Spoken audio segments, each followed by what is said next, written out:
Number one అంటారు. అసలైన number 1 Guru Kashi university. Krishna Nagar కథలు అంటే ఇవి విషాద కథలు ఎంత మాత్రం కాదు. రంగుల ప్రపంచంలో తమ అదృష్టాన్ని వెతుక్కునే తొలి వేదిక నివేదనలు. గణపతి కాంప్లెక్స్, మంగా టిఫిన్ సెంటర్లు, కలలు పురుడు పోసుకునే ప్రసూతి వాళ్ళు, ఊహలు ఊసులాడుకునే నెలవులు, ప్రతిరోజు అదృష్టాన్ని పరీక్షించుకునే వేదికలు. నదులన్నీ సముద్రాన్ని చేరినట్టు కలలన్నీ ఇక్కడే కలుసుకుంటాయి, వెతలన్నీ ఇక్కడే తడుచుకుంటాయి. ఇవే కృష్ణానగర్ కథలు. ఆల్మోస్ట్ 50 ఏళ్లకు పైగా సినీ కెరియర్ ఉంది. స్ట్రగుల్ అవుతున్నారు. మీరు నడుస్తుంటే మాకే ఏదో చివుక్కుమంటుంది.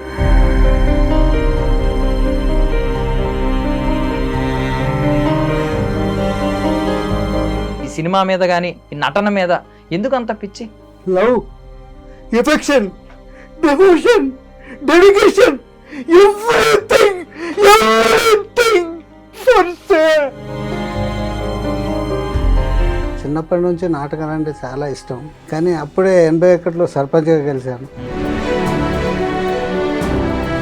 ఎలా ఉంది సార్ ఇప్పుడు? రోజులు ఎలా నడుస్తున్నాయండి? మీ జీవనాధారం ఏంటి ఇప్పుడు? గవర్నమెంట్ నుంచి వచ్చే పింఛను. బట్ మీరు దశాబ్దాలుగా ఉన్నా కూడా ఏమీ సంపాదించుకోలేదంటే, కనీసం సొంత ఇల్లు కూడా లేదంటే? నా టైం బాగాలేక మరి నా మిత్రులంతా చాలా. మీరు సర్పంచ్గా పనిచేసి సంపాదించుకోలేదు, 4 సినిమాలో ఉండి సంపాదించుకోలేదంటే అది కొంచెం.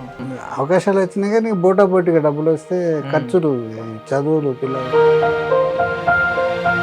తర్వాత అప్పులు అయ్యారా అన్న? ఏం లేదు, ఇప్పుడు ఇల్లు. ఏ రోజు పోరాటం ఆ రోజు చేయాలి. కొంతమంది సహాయం చేయాలని అనుకుంటారు. అలాంటి వాళ్ళు ఏమన్నా మీకు సహాయం చేస్తే మీకు ఓకేనా? ఇప్పుడు ఉన్న పరిస్థితిలో తప్పదు. ఐ డ్రీమ్ ప్రేక్షకులందరికీ స్వాగతం, సుస్వాగతం. సో ఇప్పటి వరకు మీరు కృష్ణానగర్ కథలో అనేక మంది గెస్టులను చూసుంటారు, కానీ ఇప్పుడు చూడబోయే గెస్ట్ మాత్రం వీళ్ళందరిలో ప్రత్యేకమైన వారు. ఎందుకంటే ఆల్రెడీ చూశారు కదా, ఆయన ఆల్మోస్ట్ 50 ఏళ్లకు పైగా సినీ కెరియర్ ఉంది. 40 ఏళ్లకు పైగా నాటక రంగంలో ఆయనకి అనుభవం ఉంది. దాంతోపాటు ఆయన రకరకాల పనులు చేశారు. లైక్ సర్పంచ్గా పనిచేశారు, ఆర్ఎంపీ డాక్టర్గా పనిచేశారు. ఆయనకి 18 ఏళ్ల క్రితం పెరాలసిస్ వచ్చింది, స్ట్రోక్.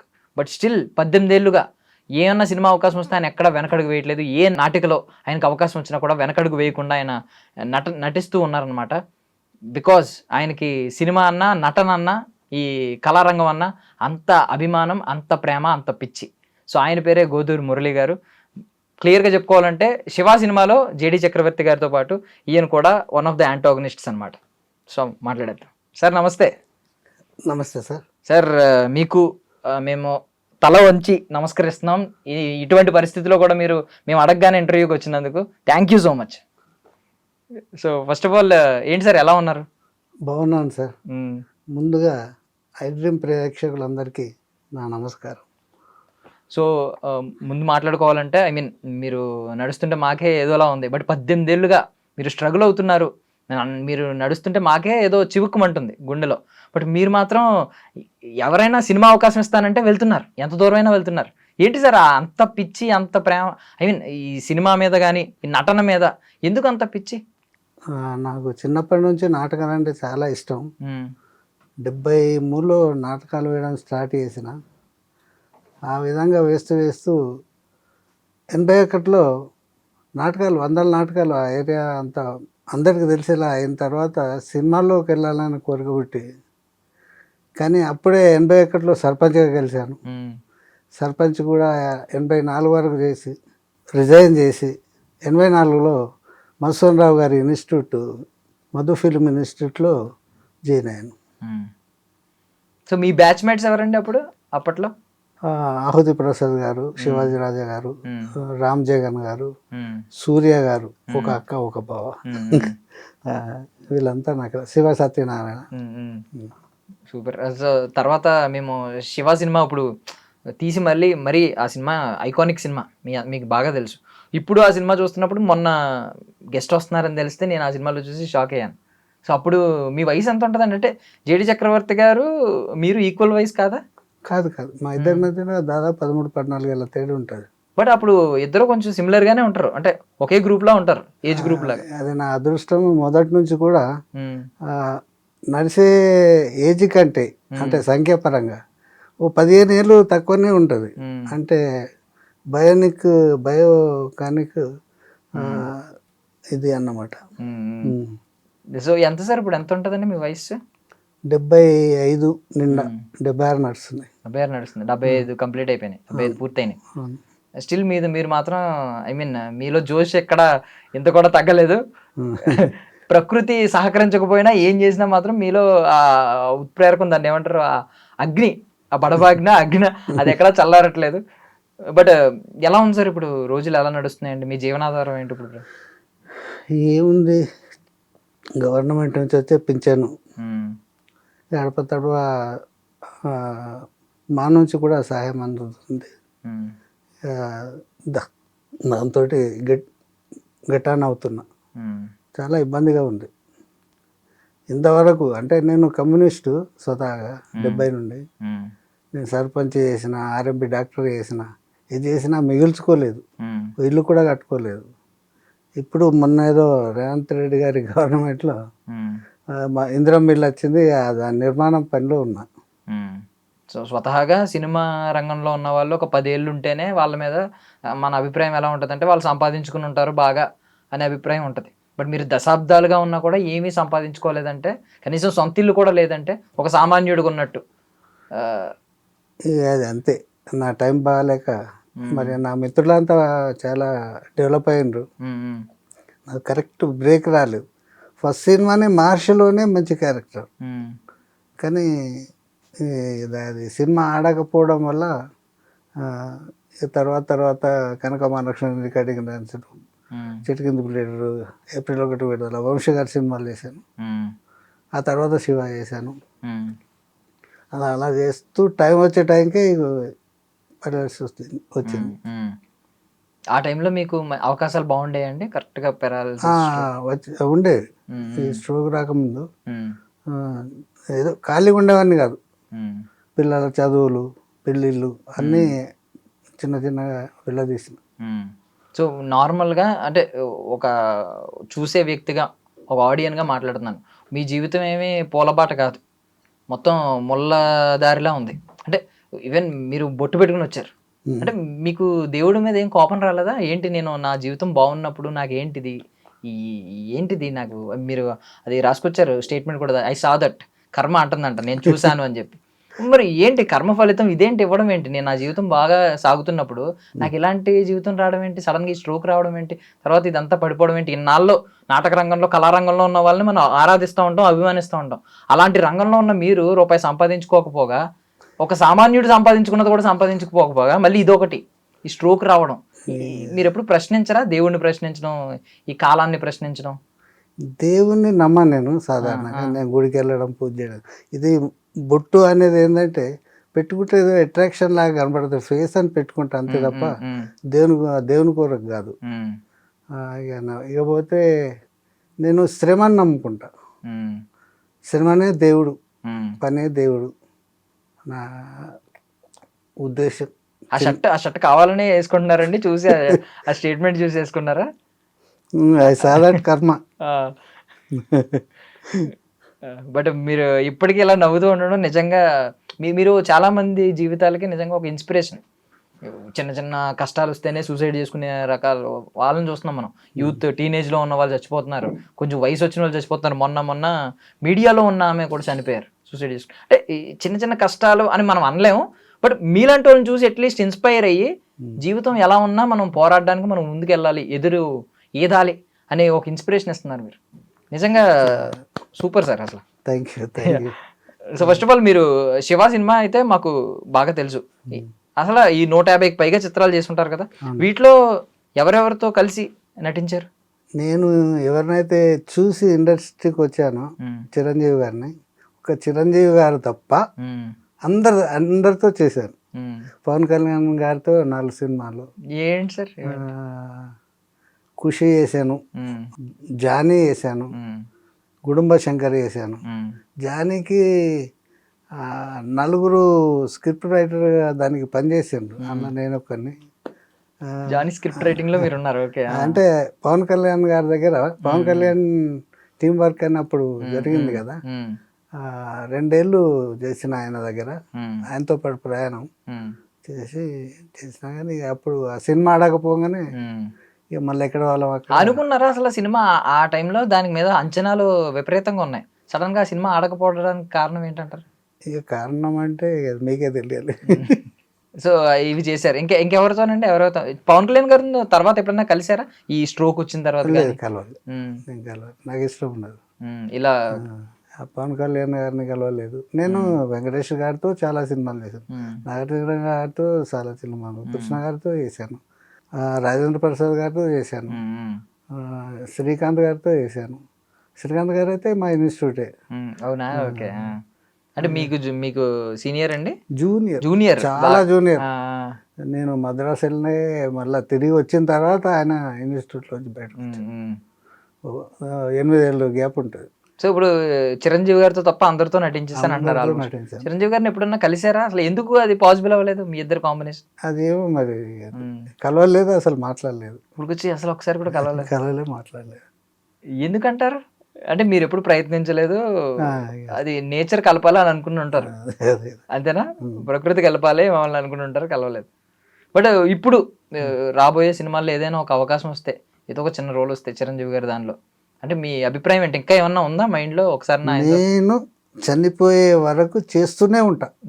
నాకు మొన్న రీసెంట్ గా మల్లేశడు అనే సినిమా చేశాను, హీరో ఫాదర్, కాలేదు.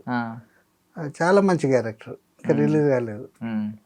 అది నటించుడు ఇక్కడ ఇది లేకపోయినా ఏందని అక్కడ నాటకాలు, ఊర్లో చెల్లని పైసలని ఒకటి తీసుకున్నా, ఇంకోటి మా ప్రేమకు న్యాయం కావాలని. చెల్లని పైసలు నాకు దగ్గర క్యారెక్టర్, మా ప్రేమకు న్యాయం నాకు దగ్గర క్యారెక్టర్. దీంతో పరిషత్తులకు కూడా వెళ్ళాను, కాకినాడ, విజయవాడ, వరంగల్, నిజామాబాద్ అన్నీ ఇదే. ఇప్పటికీ డైలాగ్ క్యారెక్టర్లు పెద్ద పెద్ద డైలాగులు చెప్పేస్తా ఉంటారండి? బ్రహ్మాండంగా చెప్తా, ఎంత పెద్ద డైలాగ్. ఒకటి ఏమన్నా మా కోసం ఏమన్నా ఒక డైలాగ్ చెప్తారా? ఏదన్నా మీ నాటకాల్లోది కానీ, నాటకాలలోది కానీ, లేదండి? మంత్రి, ఇది నీ కార్యాలయమేనా లేక బ్యూరోక్రసీ అనే ఇటుకలతో రెడిటేవిజం అనే సిమెంట్తో కలిపి కట్టిన కోట? కూర్చో భయ్యా, కూర్చో. ఓ రోజు వస్తుందిలే, న్యాయం అనే గుర్రాల మీద సమానత్వం అనే ఆయుధాలు ధరించి ఉప్పున వస్తుంది. ఒరే, అప్పుడు ఎక్కడ ఉంటారా నువ్వు, నీ బ్యూరోక్రసీ నాశనం అయిపోతారా. సూపర్ సూపర్, అసలు సూపర్. అసలు ఒక్కసారి స్విచ్ అయ్యారు అంటే ఇప్పుడు దాకా ఎలా మాట్లాడుతున్నారు కదా, డైలాగ్ ఎలా చెప్తారు, ఏంటి ఏ డైలాగ్ చెప్తారో కూడా తెలియదు కదా మాకు. ఇంత పవర్ఫుల్ డైలాగ్ చెప్తారని మేము అనుకోలేదు. సూపర్. ఇందులోదండి ఇది నాటకం అండి ఏదన్నా? ఇది రుద్రవీణ అని ఎండమూరి గారి నాటిక. 77లో ఒక 100 ప్రదర్శనలు ఇచ్చారు, అన్ని పరిషత్తుల్లో కుదిరారు. ఇండస్ట్రీకి రాకముందు కుక్క, పాలేరు, ఫర్సేల్, రాయి, ఇవన్నీ అమోఘమైన నాటికలు ఇవన్నీ వేసిన. 70s లోనే మొదలెట్టారు మీరు నాటకాలు? 74. అప్పుడు 74లో అంటే ఆ టైంకి మీరు సినిమాల మీద మీకు అంత ప్రేమ ఇంకా రాలేనట్టుంది కదా? సినిమాలల్లో అంటే నేను 72లో సినిమా ఇక్కడికి హైదరాబాద్ వచ్చాను, వచ్చి వేషం కోసం ట్రై చేశాను. చేస్తే మేకప్ వేసాను, కెమెరా ముందు నిలబెడితే ఏం డైలాగ్ రాలేదు. ఆయన ఏమన్నాడు, ఆ డైలాగ్ ఇప్పటికి గుర్తు, improve your talent and try అని పంపించిండు ఆయన. ఈ టాలెంట్ ఏం చేయాలి, నేను 72లో వెళ్తే ఇక 73లో సంస్థ స్థాపించిన కళాశక్తి అని. ఇక అక్కడ నుండి నాటికలు, నాటకాలు, పద్య నాటకాలు ఇవన్నీ నడుస్తుంది. ఓకే. సో ఫస్ట్ మిమ్మల్ని మీరు సినిమాల్లోకి రాకముందు ముందు నాటక రంగం ఒకసారి మిమ్మల్ని కౌగులించుకుని తర్వాత పంపించింది అనమాట. 11 ఏళ్ళు నాటకాలు వేసాను, ఇప్పటికీ వేస్తూనే ఉన్నా. మన కేసీఆర్ గారి ప్రభుత్వంలో దశాబ్దోత్సవం వల్ల 50 సంవత్సరాలు నాటక రంగానికి సేవ చేసినందుకు అప్పటి మంత్రి శ్రీనివాసరావు గారు సన్మానం చేసిండ్రు. సినిమాటోగ్రఫీ మంత్రి అప్పుడు చూసాం మీ సన్మానం అప్పుడు స్టేజ్ మీద. అంటే ఈ సినీ రంగం ఇదంతా పక్కన పెడితే మీకు మామూలుగా ఇండస్ట్రీలో బయట ఆఫ్ ద స్క్రీన్ ఎవరు మీకు బాగా క్లోజ్గా ఉంటారు, మీతో టచ్లో ఉండి ఎక్కువగా మాట్లాడే వాళ్ళు ఎవరు? ఇదే జేడీ గారు. మీరిద్దరు ఫ్రెండ్స్ కదా శివ సినిమాలో, ఇప్పటికీ ఫ్రెండ్షిప్ కంటిన్యూ అవుతుంది. అందరూ ఎవరు కలిసినా చాలా పద్ధతిగా మాట్లాడతారు, అందరితో బాగానే ఉంటా. నేనైతే ముఖ్యంగా ఈ 18 సంవత్సరాలు కంటే ముందు కూడా శ్రీధర్ రెడ్డి గారని డ్యాన్స్ మాస్టర్. ఆయన డైరెక్షన్ కూడా చేశాడు. ఆయన మేము కలిసి ఉండేవాళ్ళం 40 ఏళ్ళ నుంచి. నాకు ఇట్లా అయిన తర్వాత మళ్ళీ అదే రూమ్లో నాకు ఒక రూము, బెడ్ ఇప్పటికీ వస్తే ఆయన నన్ను చూసుకుంటాడు. నా గాడ్ ఫాదర్ ఆయనే. సో ఇప్పుడు జేడీ గారు అన్నారు, ఆయన ఏంటి ఎలాగ అంటే కలుస్తూ ఉంటారా ఎప్పుడన్నా హైదరాబాద్ అంతే వచ్చినప్పుడు? మా ఇద్దరి మధ్యలో ఈ స్నేహమే కానీ ఆర్థిక సంబంధాలు ఏం లేవు. కలుస్తూ ఉంటారు ఎప్పుడైనా వచ్చినప్పుడు మాట్లాడుతూ ఉంటారా ఫోన్ చేసి ఎలా ఉన్నావు ఏంటి? ఫోన్లో ఏమంటారు మిమ్మల్ని మామూలుగా మురళి అని పిలుస్తారా? మురళి అంటాడు. ఓకే. అప్పట్లో ఏమన్నా మామ ఇలాంటివి ఏమైనా పిలుచుకునేవారా? లేదు లేదు మురళి పేరు. ఇప్పుడు ఆర్జీవి గారితో ఏంటి మీ బాండింగ్ ఎలా ఉండేది? ఆర్జీవి గారు సినిమా డైరెక్టర్ కాకముందే నాకు పరిచయం. ఎలా ఈ అమీర్పేటలో ఆయనకు వీడియో షాప్ ఉండేది. అప్పుడు మేము వీడియో క్యాసెట్ల కోసం వెళ్ళినప్పుడు పరిచయం. విసిఆర్ యుగంలో విసిఆర్ అమీర్పేట సెంటర్లో ఉండేది. మహర్షి చూసిండు అప్పుడు, వంశీ గారిది. నేను మద్రాసులో ఉన్నా. చూసి తర్వాత నేను ఒకసారి మద్రాసులో నుండి హైదరాబాద్ వచ్చి కలిసినప్పుడు, మురళి నేను సినిమా వేస్తే నీకు వేషం ఇస్తా తప్పకుండాను. నేను అనుకున్నా మొత్తం మంది ఇలా చెప్తారు, ఏం చేస్తాడు సినిమా అని అనుకున్నాను. కానీ మంచి అయితే నేను చెట్టు కింద ప్లేయర్ షూటింగ్ తిరుపతిలో ఉన్నా. ఆ టైంలో ఈ రాము గారు సినిమా చేస్తున్నట్టు తెలిసింది. తెలిసి వచ్చి కలిసిన. అక్కడ మోహన్ బాబు, మురళీమోహన్ హౌస్ షూటింగ్ జరుగుతుంది. కలిస్తే అరే వచ్చిన భరణి గారిని, మరి భరణి మురళితోటి ఇది డిసోజా వేయిస్తామన్నాడు. వద్దు, ఈయనకు యాదగిరి అయితే బాగుంటుందని భరణి గారు అన్నాడు. భరణి గారు మా గురువు గారు ఇన్స్టిట్యూట్లో. ఓకే. మేము చెప్పేది 84లో మీకు ఆయన గురువు చెప్పేవారు. ఓకే, లెసన్స్ చెప్పేవారు. యాక్టింగ్ ఎలాగానండి? యాక్టింగ్ కాదు, మైమ్. మైమ్. ఓకే. అప్పటికే ఆయన నాటికలు రాసి మంచి పాపులర్. ఆయన ఉంటే మురళికి యాదగిరి అయితే బాగుంటుంది అన్నాడు. లేదు డిసోజా జేడి పక్కన వేసేద్దాం అన్నాడు. అట్లా మీకు ఒక క్రాస్ మెల్లో అప్పట్లో ఒక స్టైల్ అది గుర్తు గుర్తుంది. డిసోజా చెప్తే నేను మా ఊర్లో అది చేయించుకొచ్చా. మీరే చేయించుకొచ్చా? మరి కిడ్సన్ అంటే ఉండాలి కదా గుర్తు, సింబల్. నేనే చేయించుకొచ్చా. ఏంటి ఇప్పుడు ఆ జ్ఞాపకాలు ఏమన్నా గుర్తున్నాయా అప్పుడు సెట్స్ లో ఏమన్నా? అంటే చాలా ఏళ్ళు అయిపోయింది. లేదు, ఇప్పటికీ అవి నిత్య నూతనం. శివ సినిమా సెట్స్ లో ఏంటి ఏం గుర్తున్నాయి?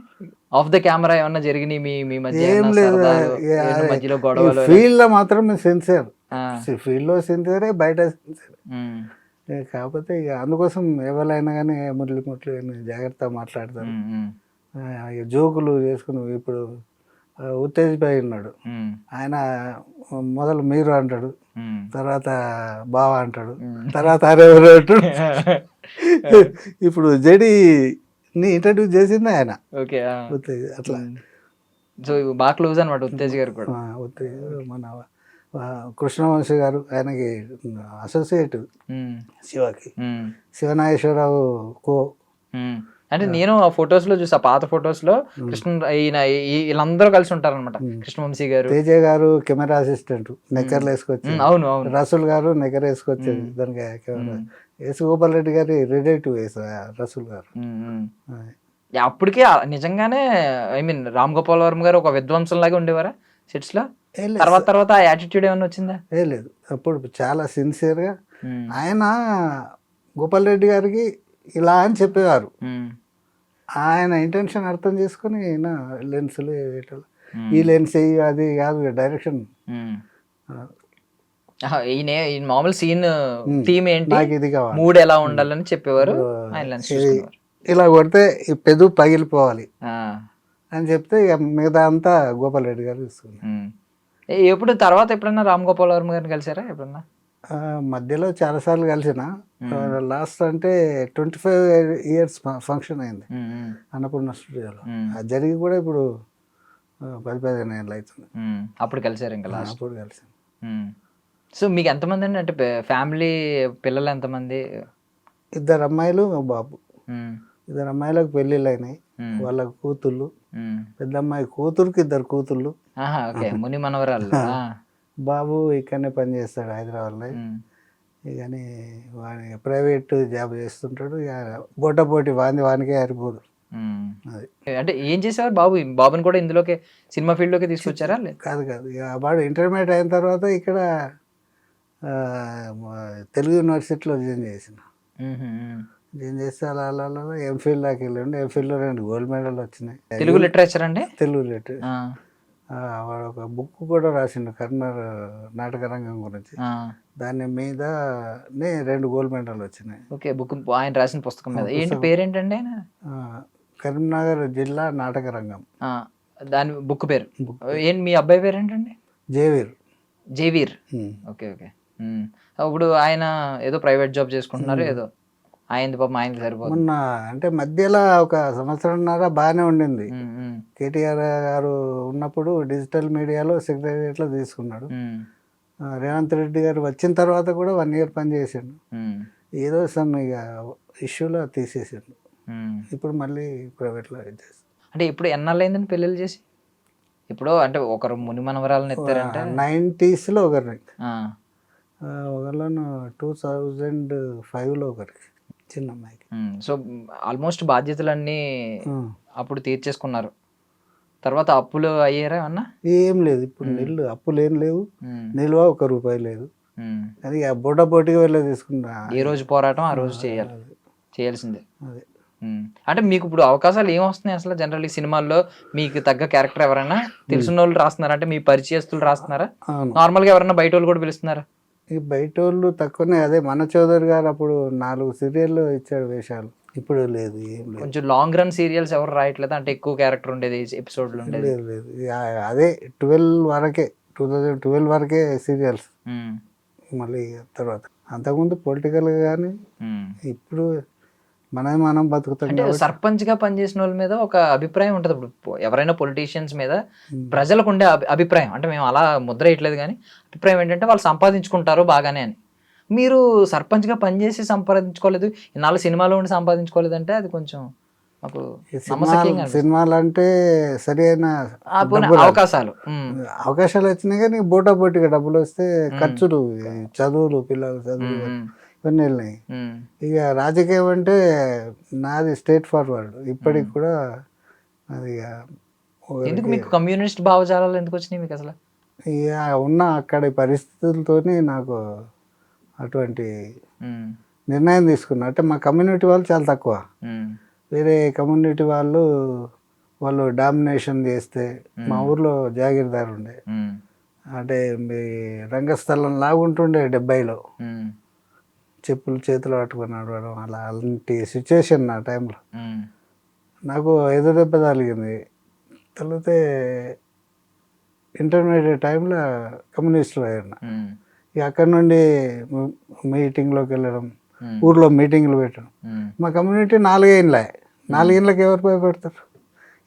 దీంతో మొత్తం యూత్నంతా ఒకటి చేస్తేనే నేను 11 ఏళ్ళ తర్వాత సర్పంచ్ కాగలిగాను. లేకపోతే సర్పంచ్ గాను, 1 రూపాయి ఖర్చు పెట్టలే సర్పంచ్. 1 రూపాయి ఖర్చు పెట్టలేదు, 1 రూపాయి సంపాదించలేదు. ఇంకా కొంచెం అప్పుడు నేను డాక్టర్ పని చేసేది మంచిగా.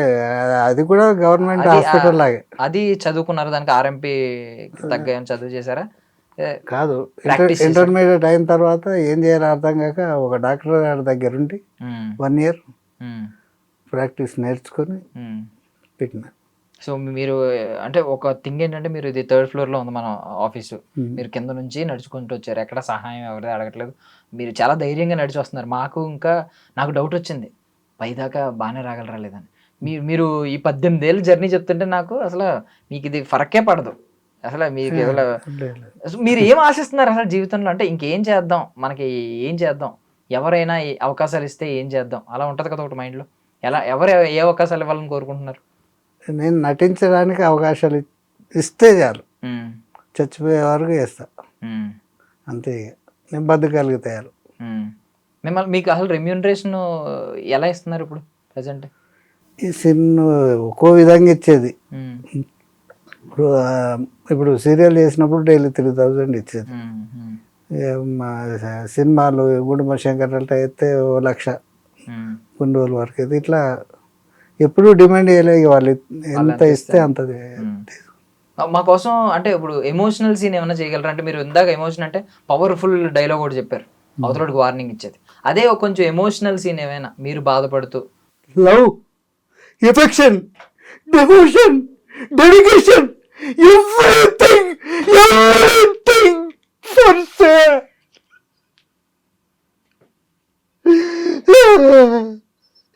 This is our India.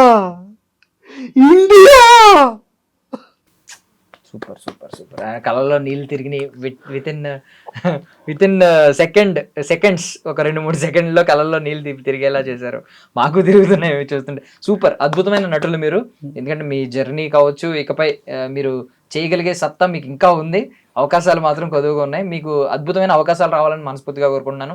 With your permission, మీకు ఓకే అయితే మీ ఫోన్ నెంబర్ మేము ఫోన్పే నెంబర్ వేయొచ్చా? ఎవరైనా ఒకవేళ చూసి ఒక నాలాంటి సినిమా ప్రేమికులు మీలాంటి టాలెంట్ని చూసి కొంతమంది సహాయం చేయాలని అనుకుంటారు. నిజమైన ఇప్పుడు సినిమా లవర్స్ చాలామంది ఉన్నారు. వాళ్ళు సినిమా అంటే వాళ్ళకి చాలా ఇష్టం.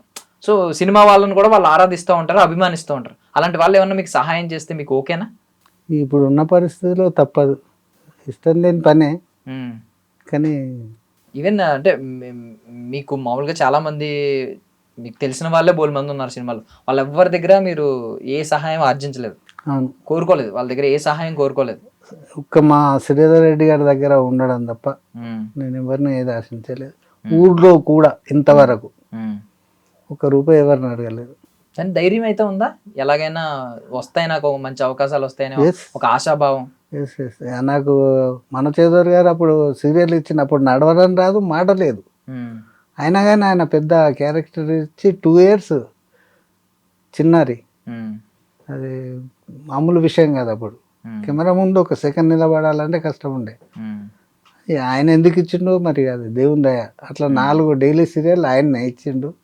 నా ఉన్న బాకీలన్నీ తీరిపోయినాయి. నా హాస్పిటల్ ఖర్చులు అప్పుడు 6 లక్షల దాకా అవి తీరినాయి. ఇక జనాల్లో కలిసిన తర్వాత ఈ అవకాశాలు బంద్ అయినాయి.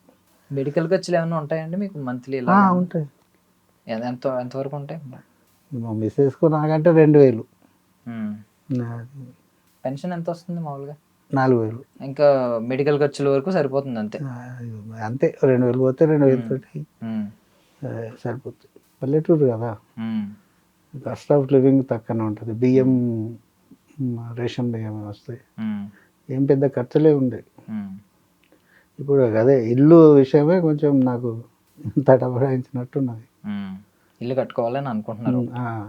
వాడు ఎట్లా కట్టుకోలేడు, వాడు బతకడమే కష్టం అయిపోయింది. సో అది నేను అంటే రిక్వెస్ట్ చేస్తున్నాను, ఎవరైనా సినీ ప్రేమికులు, నాలాంటి అభిమానులు, మనలాంటి సినిమా ఆడియన్స్ ఎవరైనా మీరు ఒకవేళ ఏమన్నా కదిలించబడితే మీరు కూడా ఎంతో కొంత సహాయం చేయండి. మన వంతు సహాయం అంటే మంచి సినిమాలను ఎలా ఆదరించామో ఇలాంటి మంచి నటులను కూడా మనం ఆదరించాలి. అలాగే ఎవరైనా కూడా మీకు అవకాశాలు కూడా మీరు ఎంత దృఢంగా ఉన్నారో అంత దృఢమైన క్యారెక్టర్లు అది నేను కోరుకుంటున్నాను సార్. ఈ సహాయం కంటే ఎక్కువ నాకు వేషాలు ఇస్తే వాళ్ళు ఆర్థికంగా సహాయం చేసినట్టు. అవును అవును, నేను ఏబిఎన్ ఇంటర్వ్యూలో కూడా ఇదే చెప్పిన.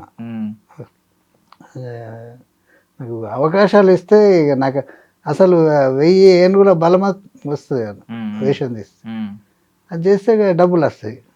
అది ఇటు నా ఇంట్రెస్ట్ తీరుతుంది. లేకపోతే నా ఒక నాటకం అక్కడ వేయాలంటే ఎన్నో కష్టాలు పడాలి. ఇక నాకు అవకాశాలు వచ్చేటట్టు ఎవరైనా వేస్తే నేను చేతులెత్తి నమస్కరిస్తున్నా. నాకు వేషాలు వస్తే చాలా నాకు తగ్గ క్యారెక్టర్లే ఏముంది. సో అది ఆయన డైలాగ్ కూడా పవర్ఫుల్ డైలాగ్స్ అయినా, ఎమోషనల్ డైలాగ్స్ అయినా, ఏదైనా ఆయన అన్ని హావభావాలని పలికించగలిగిన సామర్థ్యం, శక్తి ఆయన దగ్గర ఇంకా ఉంది.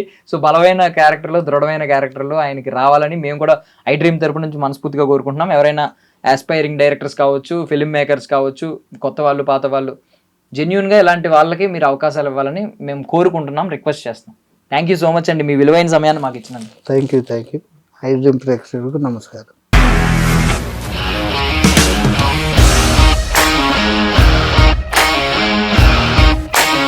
ఇండస్ట్రీలో కమిట్మెంట్ ఇష్యూస్ వస్తే నీకు కూడా వచ్చినట్టు? మార్నింగ్ తీసుకెళ్ళాడంటే కొట్టి పడేస్తాడు.